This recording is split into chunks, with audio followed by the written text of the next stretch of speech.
Thank you so much for coming, everyone. This is so enormously exciting. Thank you. So about 18 years ago, I was in college, and I had that kind of malaise that so many young people have, that feeling that there was something I should be doing. So I started jotting down notes for a book. And I didn't even have a title for it. It was just a folder on my computer labeled New Project. And I worked on New Project on and off throughout college, graduated, met my lovely wife, got a job, went to grad school, finished my master's, and then I had to decide whether or not I was going to go for a PhD. Well, if I go for a PhD, I will have to become a scholar. And if I become a scholar, I will never finish my new project. So I said no to the PhD, and I got serious about writing. And about 4 years later, I had finished a manuscript, and it was perfect. So I was disappointed to find that nobody wanted to publish it. And, but life moves on. I put it in a folder on my computer labeled Old Project. And I wrote 2 other books, which were published. And then in 2012, I was at the Willamette Writers Conference, and Ooligan Press was accepting pitches. And their request for pitches really matched my manuscript. So toted it out, gave it a new title, brought it to them, and they said they liked it, but asked if I would meet with a few of their editors just to talk about a couple little changes. And so I got nice letters from Drew and Mackenzie detailing the things that they would like me to change about the book. The plot, the characters, the time frame, the tone, and the pacing.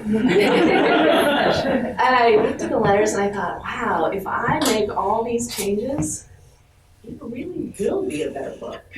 So I got to work and I made all the changes, and Ooligan accepted it for publication. And then somewhere along the line, I got a letter from Sarah, whose colleague was Sarah, and they said, well, we are your next editorial team. And I thought, well, this is a little awkward because I realize the book is perfect, but these nice graduate students are clearly in some sort of a class where they need to give me feedback, and I don't want to make this difficult for them. So yes, okay, we'll talk about what I could do to improve. And they said, well, this book is all about Ballot Measure 9. It overshadows the entire story, but you haven't talked about it. You know the history because you lived it, but if you give this book to a 19-year-old outside of Oregon, the chances are they will have no idea what you're talking about or what the stakes were or what the political context was, that you're missing this opportunity to educate people about their history. And oh my gosh, they're so right. I can't say, how did I miss that?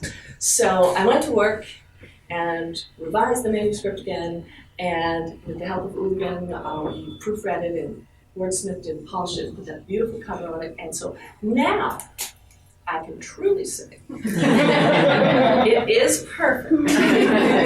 And if you think I'm terribly arrogant for saying that, don't, because it's no longer my book, it's our work. It belongs to all the Ooligan staff who worked so hard to make it beautiful. It belongs to the people who lived through this historical period, and it belongs to the queer kids who will read it and who are living through their own history now. It belongs to all the people who have helped promote the book, hoping that by looking at our past history, we can avoid the mistakes we've made, and knowing that when we fail, this book will be there to provide a roadmap back into the light. So I just want to say thank you so much to Ooligan, Mackenzie, Drew, Mary, Sarah, Abby, Ryan, Per, Stephanie, more. There are so many more people who have helped me, who have worked on this project, who I am just meeting today for the first time. Also, thank you, Alyssa, and another read-through. Thank you all the people who helped me promote this, like Powell's, the Late Night Library, Sarah Quinn and her sister Tegan, Ruth Feldman, Heather McDonald, and all the other people who helping me with this. Thanks also to my other publishers, Sapphire Books and Grand Central, for being open to this polygamous relationship that we have. And thank you for my wife for not wanting a polygamous relationship. My beautiful wife, Faye, in the back there, who supported me so much. And thank you to all the people who read this book and will read it. And with that, I'd like to share just a little bit with you. The reading will be 13 and a half minutes. I'm a college professor, and I realize how important it is to know when things are going to end. You don't want to go into class and not know when it's going to end. So, I think you all know why you're here, Mrs. Pendergrass, the guidance counselor said. I was sitting on a hard chair at the Singing Oaks Conference Center, surrounded by about 60 other students. I hope you're all as glad to be here as I am, Mrs. Pendergrass added, her blonde ringlets bobbing in time with her voice. I was happy. 3 days at the Face It Youth Leadership and Self-Esteem Conference meant that I would miss the better part of the fetal pig dissection. The conference seemed a little corny, and I wasn't sure if I was there because I was a student leader or because I had come home at 4 a.m. from the Molotov Squid concert, and the guidance counselor told my parents that meant I was troubled. Either way, it was better than prying the eye out of a dead pig alongside a boy who thought I was a Satanist. I took out my notebook and tried to write a poem about the conference, something that would convey the humor and inanity of it, kind of like free verse, no exit. I got as far as writing the rift in the butcher paper, blank, blank, like your soul. When the door to the conference room flew open, a girl with a shock of bleached blonde hair and no shirt burst through. To her credit, she was wearing jeans, a blazer, and a fairly modest purple bra, but definitely no shirt. I am so sorry. She was flustered, tripping over the leg of her chair in her haste to take a seat. I was waiting for her to notice the absence of shirt.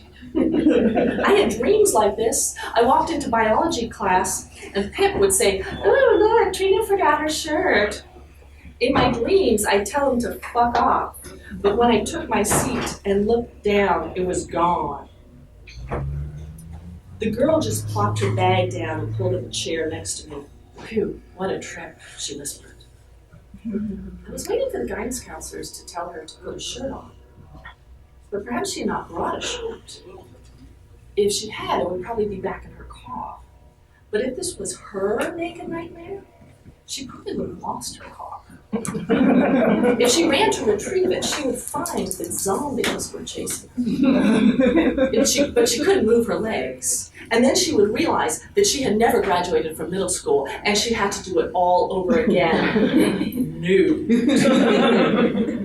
All Mrs. Pendergrass said was, "Let's welcome Chloe to our circle of trust." Mrs. Pendergrass turned her attention to the group. Chloe dug in her bag as though hunting for a secret key that would get her out of the room. I wanted to say, "It's no use, there's nothing you can do." With a satisfied aha, Chloe pulled out a lipstick and applied it literally. And I saw I was wrong. The lipstick perfectly matched the purple of her bra. She had worn it on purpose. She had deliberately eschewed the shirt. She hadn't just walked knowingly into the nightmare, she had accessorized it. It was awe-inspiring. "Who would like to start the sharing?" Mrs. Pendergrass continued. "How about you, Bessie?"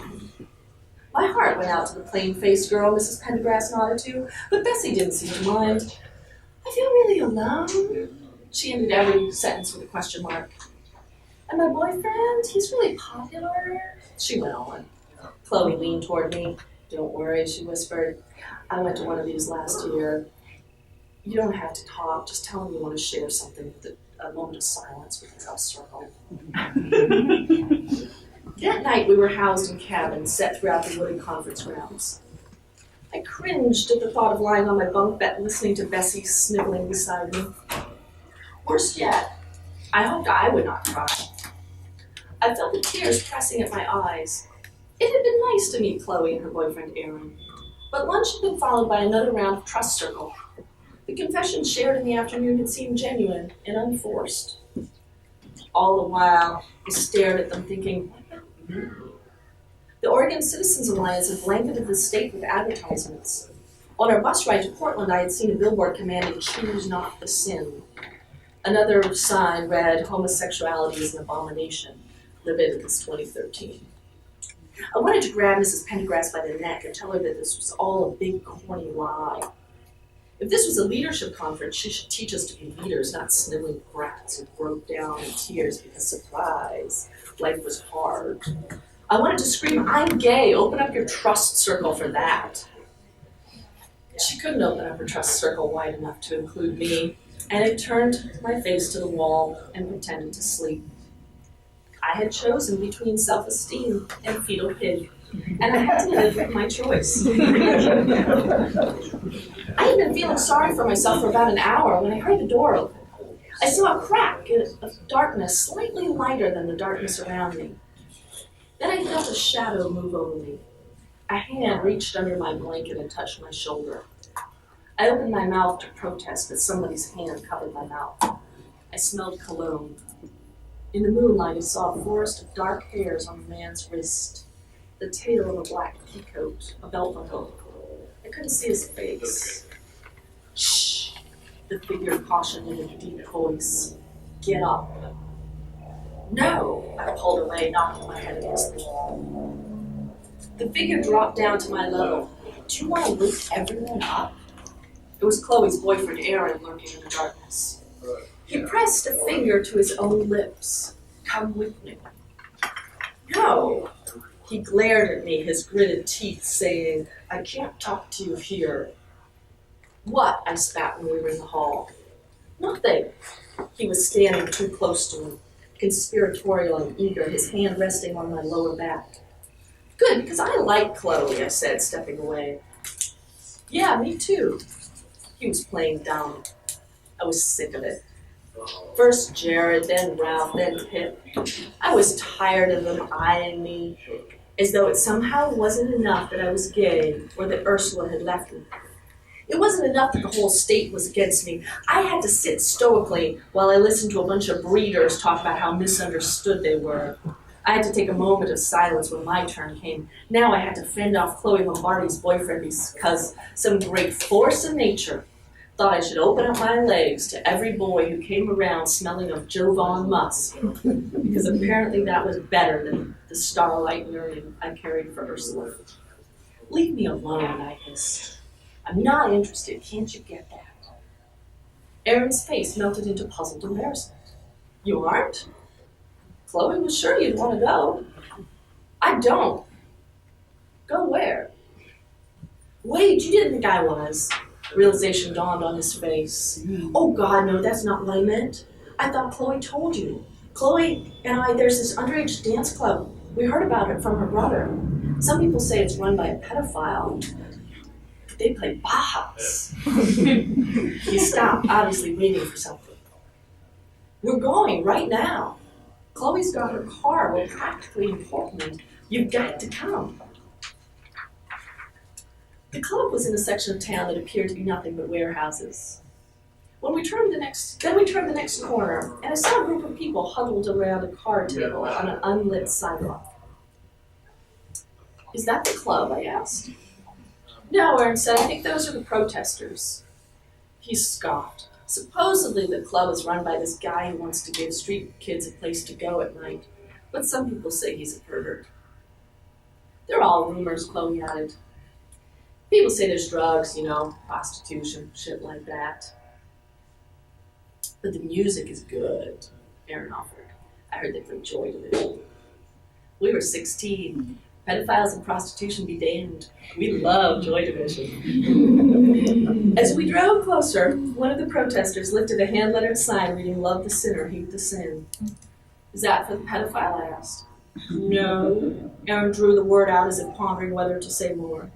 He didn't, and we parked and got out about half a block from the door. We guessed to be the entrance, although it looked like a warehouse loading dock. Some of the protesters beckoned to us. I caught the word repent. As we neared the loading dock, the protesters detached from the wall and started coming towards us. "Hey," one man called. His lips were set in a mean smile. "Can I talk to you for a second? I just want to talk." Behind him, a man yelled, "Faggots!" "What the fuck?" Chloe said. "Perverts!" Someone yelled, "Burn in hell." We mounted a short flight of stairs on the outside of the loading bay. When we got up close, I could see the words "The City Nightclub" stenciled in gray paint on the black door. I pulled on the door, but it was locked. The first protester was at our side now. "I just want to talk to you. Can't you talk, sinners?" Aaron pounded his fist on the door. To my surprise, the door opened. We were hit with a wave of noise and a blast of warm air. The bouncer looked us up and down. I wasn't sure what he was looking for. In what world would we pass muster? But he beckoned us in and shut the door in the protester's face. A dance floor filled most of the room. I could see it clearly because it was composed of illuminated squares, their lights changing in time with the music. "It's cool," I yelled to Chloe. Then as I watched, the whole scene disappeared as the room filled with a heavy white fog. A strobe light flashed through the mist. I caught a glimpse of a leg, the hem of a dress, a girl's face in white makeup. The fog smelled of vanilla, cologne, and something vaguely chemical. It was glorious, and it was more than just the dancing. As the fog cleared and my eyes adjusted to the light, I saw two of the boys lean over it and kiss each other. On the other side of the dance floor, a tall woman in all black pushed her tattooed companion against the wall and pumped her hips. I saw the person she had pinned was a girl. "It's a gay club!" Aaron yelled in my ear. "I hope that doesn't freak you out. You know, whatever people want to do, right, is their business. It's not hurting us," Chloe added. "You don't mind, do you?" "It's cool," I said. Later, while Chloe and Aaron explored the back of the club, I stood alone on the dance floor, swaying. A girl stepped onto the floor near me.